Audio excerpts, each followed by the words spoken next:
I have one more one.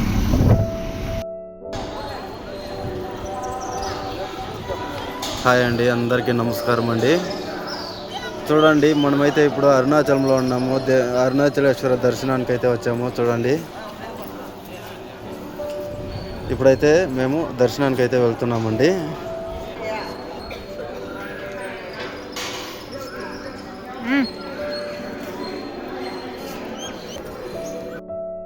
ఇంకా ఇప్పుడైతే దర్శనానికి వెళ్తున్నామండి. సుబ్రహ్మణ్య స్వామి దర్శనం అయితే చేసుకున్నాము. ఇప్పుడు దర్శనానికి అయితే క్యూలో వెళ్తున్నాం అన్నమాట.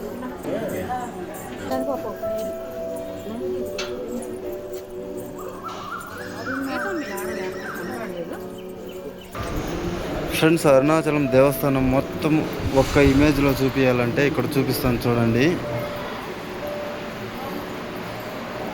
చూశారు కదండి, ఇదే అరుణాచలం దేవస్థానం మొత్తము ఈ ఒక్క ఫోటోలోనే తెలిసిపోతుంది. ఇది వచ్చేసి గిలి గోపురం అంటారండి. ఇది ఇక్కడ మోహిని విగ్రహం ఉంటుంది. మనం లోపలికి వెళ్ళేటప్పుడు మాత్రమే చూడాలి, బయటకు వచ్చినప్పుడు చూడకూడదండి. ఇక్కడ మోహిని ఎందుకు అంటే మనం చేసుకున్న పుణ్యం అంతా ఇక్కడ మోహిని తీసుకుని నడుస్తుందంట. మనం ఒకవేళ రిటర్న్ వెళ్ళేటప్పుడు చూస్తే, ఇదిగోండి దేవస్థానం లోపలికి వెళ్ళేది ఇక్కడే. ఇంకా ఇక్కడైతే నటరాజస్వామి విగ్రహం అండి. అక్కడ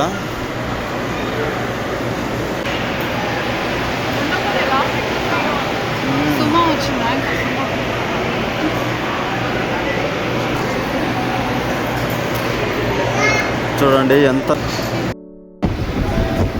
మన ఆశ్రమంలో ఇలాంటి ఫ్యాన్ ఒకటి పెట్టాలని ఉందండి.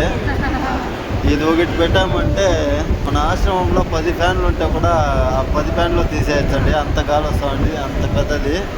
చూడండి, ఒక మనిషి ఎంత ఉన్నాడో హైట్, దానికంటే జాస్తి హైట్ ఉంది ఫ్యాను. ఇక్కడ మేము దర్శనానికి అయితే దగ్గరలో ఉన్నాము. అరుణాచలేశ్వరుని దర్శనానికి అయితే చాలా చల్లగా వస్తుంది గాలి. అరుణాచల స్వామిని దర్శనం చేసుకొని ఇప్పుడైతే వెళ్తున్నామండి దేవస్థానంలోంచి. అక్కడ అమ్మవారి దర్శనానికి అయితే వెళ్తున్నాము. చూడండి,